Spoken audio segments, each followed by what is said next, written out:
All right, let's talk chapter 31 of Mistborn. We're starting to get into the thick of it. Maybe not as bad, but then, she just killed Shan and she runs into the shop. Her dress torn, her looking a little rough for wear.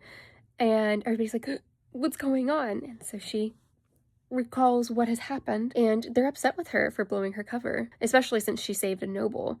And she got mad at that. She's like, you guys are no better. You're just nobles without titles. And like, you have to read her little monologue, shoot off at them because clock it, it was good. She's like, when's the last time you've lived my life? Kind of like when she was, on her thieving crew and like being too crowded and all the things. So she blows up and she goes and hides. And Kel goes and finds her and she's like, I just wish they didn't.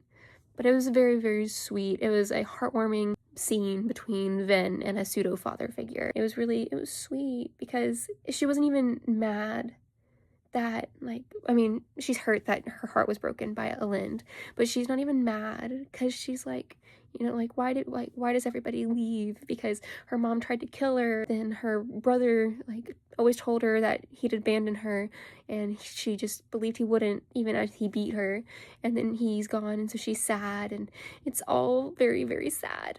It was a very vulnerable moment that she shared with us as readers, but also with Kel. And I just thought it was really sad because, when that becomes a pattern in your life, it's really hard to think, if anybody's gonna stay. And what broke my heart is when she's like, she looked at Kel and was like, when are you gonna leave?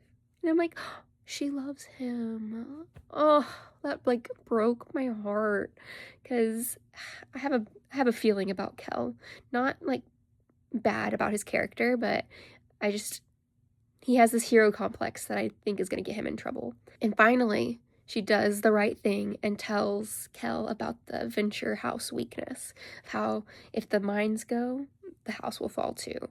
And she did it when she wasn't feeling spiteful, and so she feels at peace with what she did, and that makes me happy.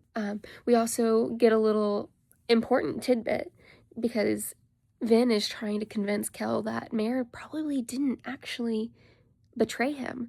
And in the previous chapter, when she killed Shan, she was able to locate them even though they had a smoker. So someone that was covering the tracks of Allomancy, she's strong, so she could pierce through.